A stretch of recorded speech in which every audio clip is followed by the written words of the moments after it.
Hoje, dia 22 de abril, é o dia do descobrimento do Brasil. E a nossa sala de entrevistas recebe o historiador Alexandre Gama para falar sobre essa importante data.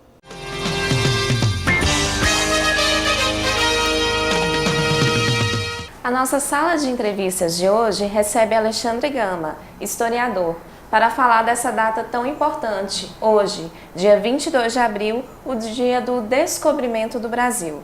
Alexandre, seja bem-vindo à nossa sala de entrevistas. Obrigado. Primeiramente, o que era o Brasil antes do descobrimento do Brasil? Então, Thalita, o Brasil ele era ocupado por centenas de nações indígenas, né? Centenas, cada uma com as suas particularidades. Então a gente tinha, por exemplo, o grupo Tupi, que era um grupo de guerreiros mesmo, que já ocupavam grande parte do país, e eu estou dizendo guerreiros porque as pessoas têm uma ideia de que índio é tudo a mesma coisa, e eles tinham uma relação amistosa entre eles, e não era isso na prática.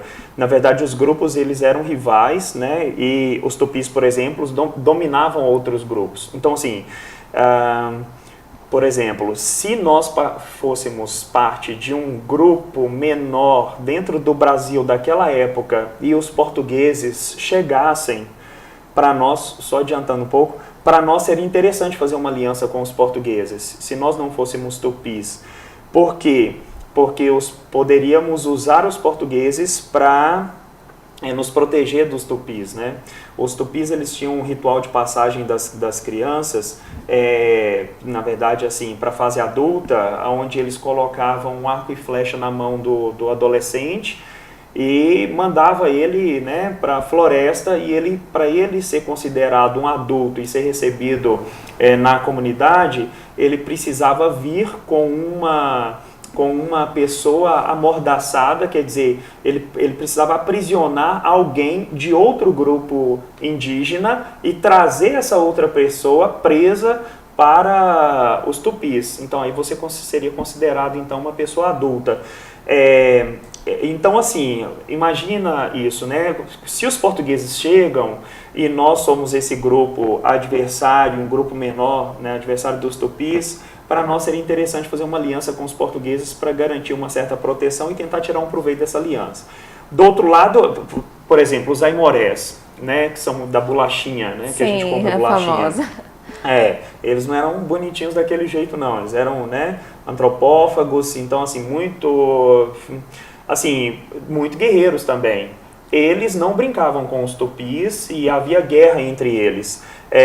E não fizeram uma aliança com os portugueses também, muito pelo contrário, né? Eles deram muito trabalho para os portugueses. Eles foram responsáveis por fim aos empreendimentos portugueses em Ilhéus, Porto Seguro, Espírito Santo. Então, assim, os aimorés não eram brincadeira naquele período. Havia, assim, então, uma diversidade. A sociedade que vivia no Alto Xingu, ela tinha excelentes conhecimentos assim de cartografia, então toda a aldeia ela seguia o sentido dos pontos cardeais, havia uma federação de povos indígenas dentro dessa administração no Alto Xingu. No sul, já os últimos estudos estão mostrando que possivelmente havia um corredor comercial que vinculava, interagia os povos indígenas do sul do Brasil com sociedades andinas, quer dizer, que estão do outro lado, lá de frente para o Oceano Pacífico. Então havia esse corredor comercial que ligava o Oceano Pacífico com o Oceano Atlântico, os povos que estavam aqui no Brasil. Imagina, muita diversidade, e o Brasil era muito dinâmico antes da chegada dos portugueses. Interessante, porque a maioria das pessoas pensam nos índios como pescadores, caçadores, né? A gente não imagina como guerreiros, como você falou. E você concorda com essa expressão descobrimento do Brasil, sendo que já havia povos aqui? Não, essa expressão é horrorosa. Na verdade, quando você diz que isso, as pessoas têm uma imagem dos indígenas, né, da rede, de ficar ali daquele jeito, na verdade isso é produto também da construção dos portugueses quando eles chegam aqui. Eles precisam legitimar o domínio deles. Então o que eles fazem? Para legitimar o domínio, eles têm que desqualificar e desumanizar os povos que já se encontravam aqui. Então aí eles criam todo esse discurso que ainda está na cabeça, né, dos brasileiros, né, de nós brasileiros, em relação aos povos indígenas. Então, não concordo com essa expressão, você está dizendo, né, na verdade, como eu disse, né, ela não é adequada. Por que ela não é adequada? Se você for uma lusófila, quer dizer, se você for uma amiga dos portugueses, uma pessoa, eu brinco com os meus alunos, diz, se você vendeu a alma para os portugueses, então você pode continuar usando essa expressão aí, descobrimento, porque ela é muito eurocêntrica, ela é muito feita para colocar os portugueses no centro do processo. Sim. Aí o que acontece? Quando os portugueses chegam, aí eles dizem, eu descobri isso, é a mesma coisa. Se eu digo para você, olha, que eu acabei de descobrir, então eu nomeio, eu dou o nome e eu sou proprietário disso. Então veja, e os indígenas que estavam aqui, que a gente acabou de falar neles, né? E toda essa sociedade e civilizações indígenas que se encontravam aqui. Então você deslegitima.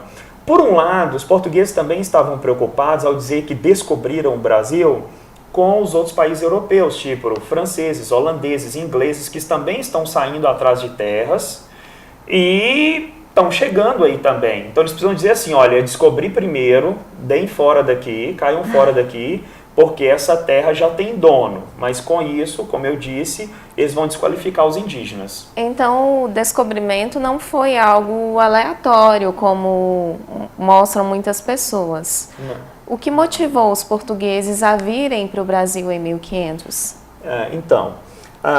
Só consertando aqui uma coisa. Em vez de descobrimento, que palavra que eu utilizaria? Uma palavra mais neutra, a chegada dos portugueses aqui no Brasil. Chegada. Tá? Okay. Mais neutra. Se eu fosse do ponto de vista do indígena, eu diria a invasão do Brasil pelos portugueses. Entende? Sim. Enfim, mas a chegada é mais neutra. O que acontece é o seguinte, os portugueses, respondendo a sua pergunta, os portugueses, eles têm um comércio muito lucrativo com a Índia. Então, né, para o telespectador, é como se, né, você está saindo daqui de Portugal e vai descer aqui para a Índia. Só que no meio do caminho desse processo aqui, né, desse trânsito comercial extremamente lucrativo, nós temos a expansão islâmica. Então, entre os portugueses e entre a Índia e esse comércio de especiarias, açafrão, gengibre, pimenta, isso dava um lucro para os portugueses de mais ou menos 5.000%. Era muito lucrativo. Aí você tem bem no meio aqui a expansão islâmica. Então, os povos islâmicos, eles se colocam no meio, dentre esses pontos aqui, e a partir de agora eles interrompem um pouco desse comércio dos portugueses com a Índia. Aí o que você precisa fazer? Você precisa achar uma outra rota que não seja terrestre, porque essa parte da terra está dominada pelos árabes. Sim. Então você precisa achar uma outra rota para chegar até a Índia, porque você quer continuar lucrando seus 5.000% ali em cima dos produtos, né, dessas especiarias. É aí que sai, no período das grandes navegações, eles precisam achar uma rota marítima para chegar até a Índia.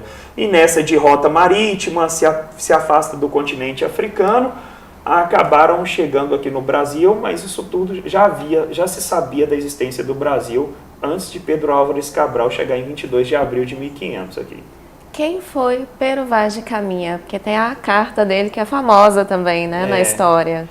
Pero Vaz de Caminha era um escrivão, poderíamos dizer assim, que estava na esquadra do Pedro Álvares de Cabral, e o objetivo dele nem era vir para o Brasil, escrever isso no Brasil, era, na verdade, ele foi nomeado pelo rei escrivão de uma feitoria. Uma feitoria é um posto comercial que Pedro Álvares Cabral iria abrir na Índia.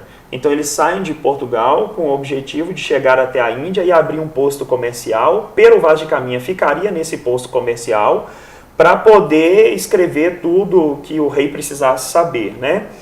Só que nesse processo aí eles chegam primeiro ao Brasil.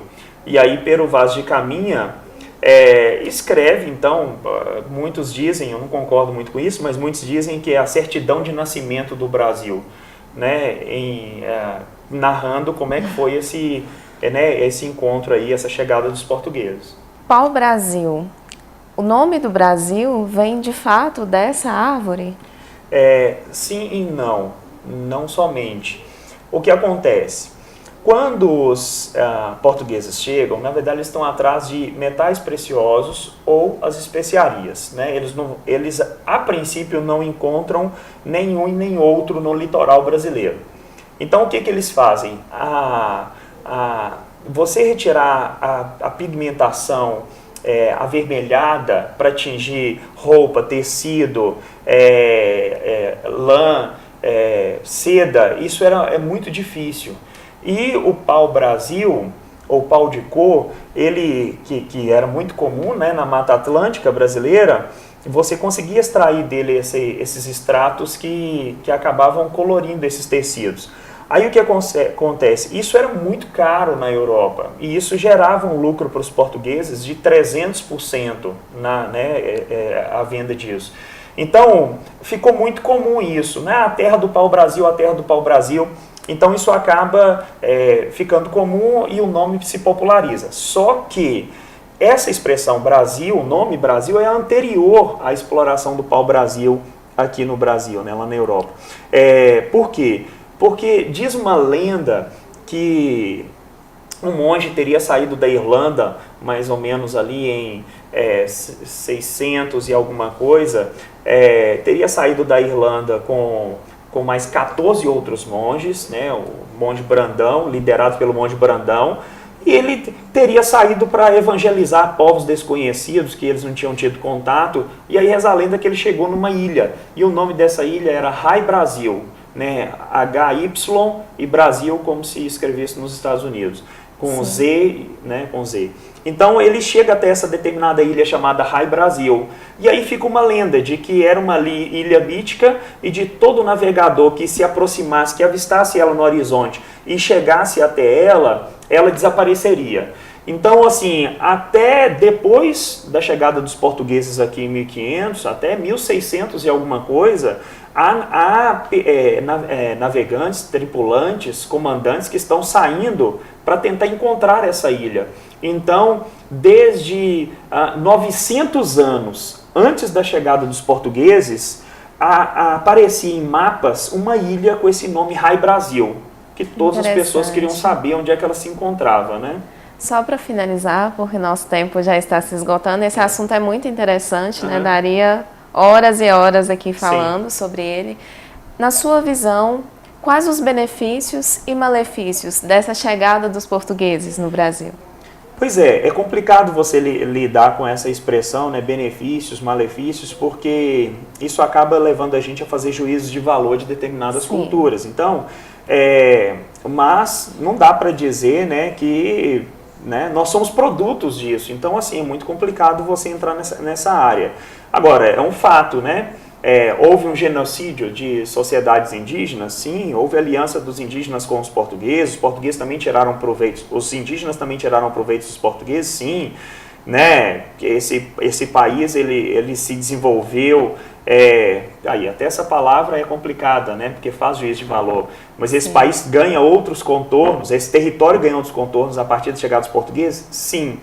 Então, né, nós somos resultados disso aí, né, desse encontro dessas culturas. Claro que um encontro onde esses grupos estão em posições diferentes de poder, né? Os portugueses estão ali em cima, então há uma hierarquia de poder, há genocídio, e há ganhos também, né, para as duas culturas, não tem como não dizer isso. Enfim, acho que eu poderia dizer isso, né, o tempo é curto mesmo, tem que ser rápido, né?